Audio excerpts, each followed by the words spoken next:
Hello and welcome to my podcast about GenAI for content. Today I have with me Anjali Ladda. Anjali is a dear friend of mine and she is a Gen Z young budding entrepreneur who is fresh. In fact, she's still in college and she's studying in Northeastern University, USA. And Anjali's startup has been funded by her university business school's startup founder co-op program. And her startup is, of course, she's going to talk more about it. Her startup is a brilliant initiative, which I don't think of anybody better than her to have started something like that. Anjali, welcome to my podcast. Thank you so much for having me. First things first, congratulations for having a funded startup. It's a beautiful thing. What is your startup about and your journey so far? Yes, thank you so much for having me. So my startup is called Degree2Destiny, and we're all about bridging the gap between academics and industry. Okay. So we see that in today's world, a lot of students have academic achievements in place, but that does not directly translate into career success, into a job that they like. So we see that there's a gap, right?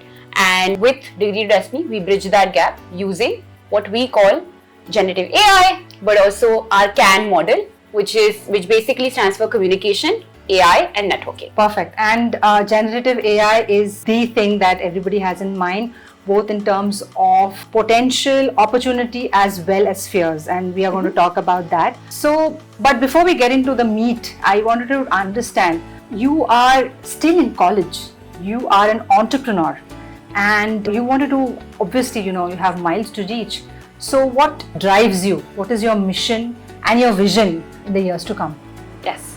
So I want to be able to bring the CAN model and Degree2Destiny to 1 million students, being able to help them bridge that gap. What has kind of driven me is the fact that I was the underachieving person in my family. I come from a family of a lot of overachievers. So when it comes down to that, I always wanted to do something that was different. And I was very adamant on the fact that I wanted to study abroad, because a lot of my skills, which I call soft skills or super skills, I thought would be valued more in the education system in the US. So I've been able to implement a lot of that there, and that's why also Degree2Destiny kind of was born. But in terms of our vision is also just to be able to have every child or every college student have a job that they like after they graduate. Beautiful. So, first things first, which is Gen AI, which is obviously in everybody's mind today, and it is a very essential part of the CAN model. Yes. Yeah. Anjali, what I specialize in and I'm working on is generative AI in and for content itself. Yes. Right? Whether it is for education, whether it is for training, and it has a big role because content generation is a big part. My idea is to how to leverage it. And for you as well, while bridging the gap between academia and the industry, content plays a very, very critical part, and GenAI is helping us do that. What are your thoughts on it? Yes. So, very proud to say we do use generative AI, and we are very pro generative AI. We believe that this technology, if not embraced, is going to just take you by storm. So there's this really popular quote it's his headline on LinkedIn. There's this person, his name is Ruben Hassid, and he talks about how you should master GenAI before it masters you. And truly a lot of belief in that statement.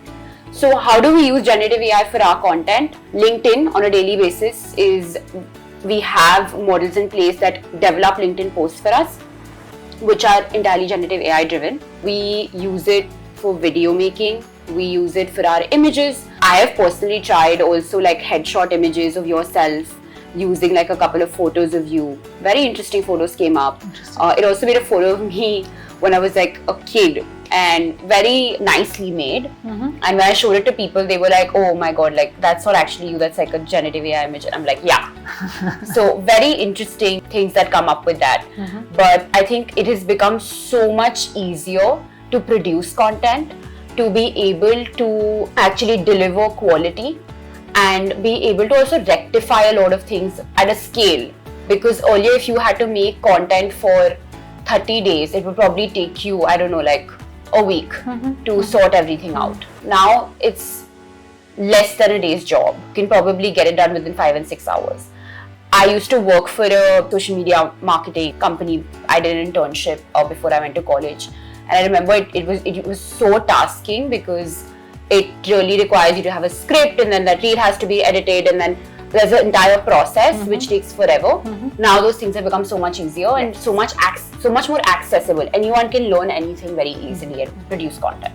So what essentially Degree2Destiny does is make a kind of a social brand or an academic brand or whatever you say, as a personal brand on LinkedIn. And to do that, generative AI is used to produce content which is super contextualized and relevant to you and your line of work, so that you can basically put yourself out there easily, so that you are much more visible to the people that really you want to see. Yeah, correct? Absolutely. But there are a lot of fears, not only with the students in college going, but also parents and teachers and academia and industry about GenAI and the content it produces, whether it is a quick hack, whether it kind of dispels sincerity and hard work and research and all of those things. And I'm sure you would also have, kind of encountered a lot. So what are your experiences around that? Yes.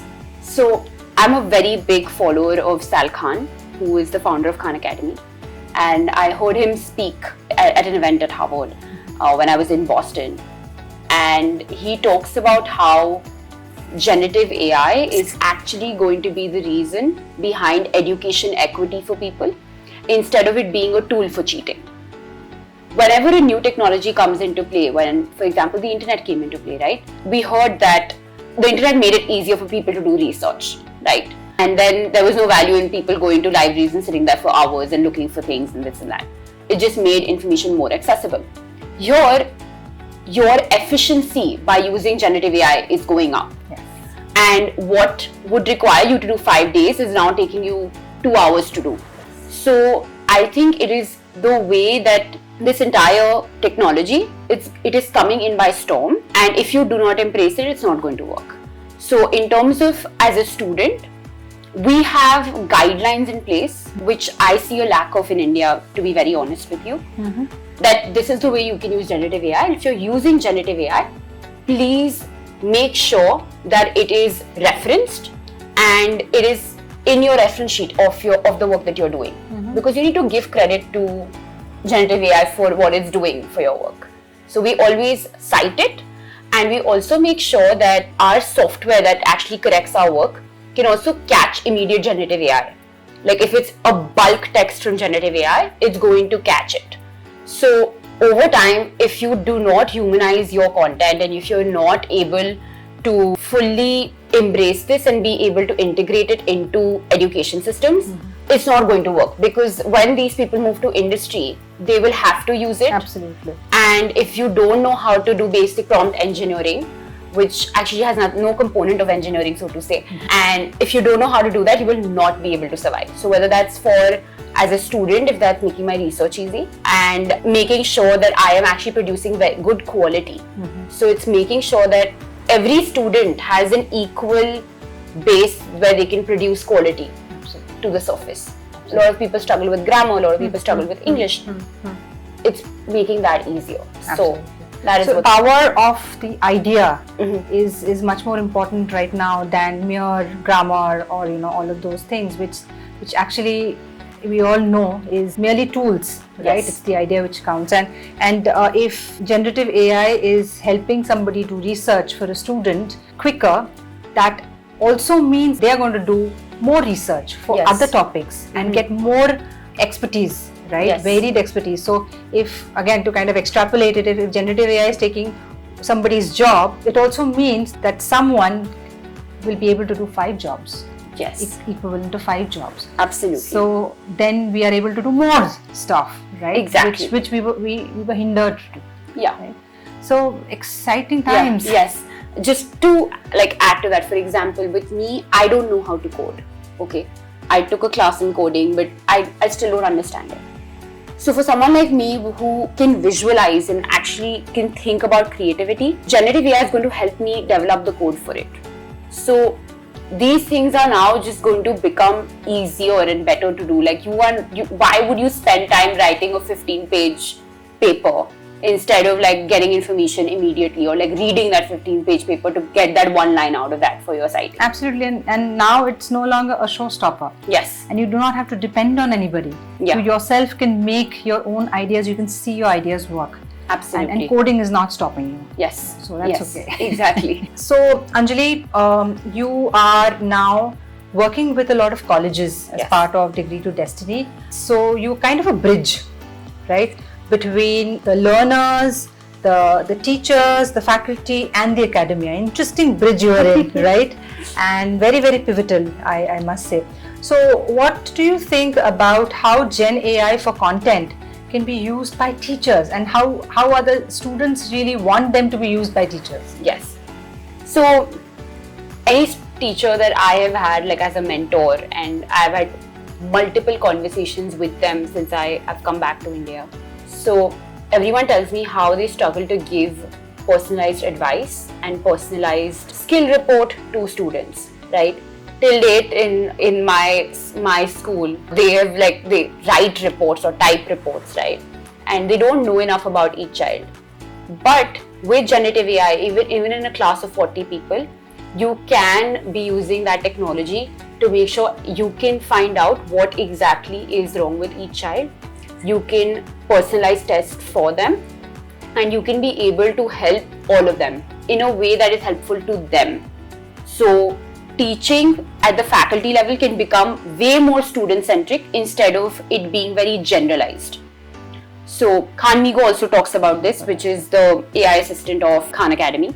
Khanmigo talks about this, but also the fact that each kid can be helped using generative AI, where the teacher can understand exactly what's going on. The teacher can actually know what is the stopping point, where the learning gaps are, and intervene in those exact places. Exactly. Becomes, even as Sal Khan said, becomes much more humanized. Absolutely. Teaching becomes humanized. So the teaching and the pedagogy can be determined based on this, so that it becomes, kind of flipped learning. Yeah. Right? Where things that people can consume on their own. Mm-hmm. They don't really need, somebody to just read it out. Yes. Or to write it, in the class. Mm-hmm. It can be consumed on their own, but the activities and the interventions where you need guidance, yes, or peer-to-peer, experience, mm-hmm. is where the learning, actually happens. Absolutely. That can be designed like that. Absolutely. Okay. Yes. Great. Way easier to do. Great. And yes, absolutely. And Gen AI would be instrumental in getting this done because mm-hmm. of making these dashboards, and we're absolutely looking forward to such innovations. So Anjali, thousands, lakhs, audience watching this podcast, and a lot of them are students. Yes. Maybe because this is an education AI for content thingy. What do you have to tell them about Degree2Destiny? Yes. So if you want to become what we call a CAN superstar, which is about communication, generative AI, and networking. You want to learn these skills, you want to be able to bridge that gap between your academic achievements and your career success. Join us. Go to www.degree2destiny.com. Follow us on Instagram. We're Degree2Destiny. My name is Anjali Ladha. You can follow me on LinkedIn. And we talk a lot about all of this content. We sell courses now. And we might be coming to your college next. So if you are interested in that, feel free to reach out.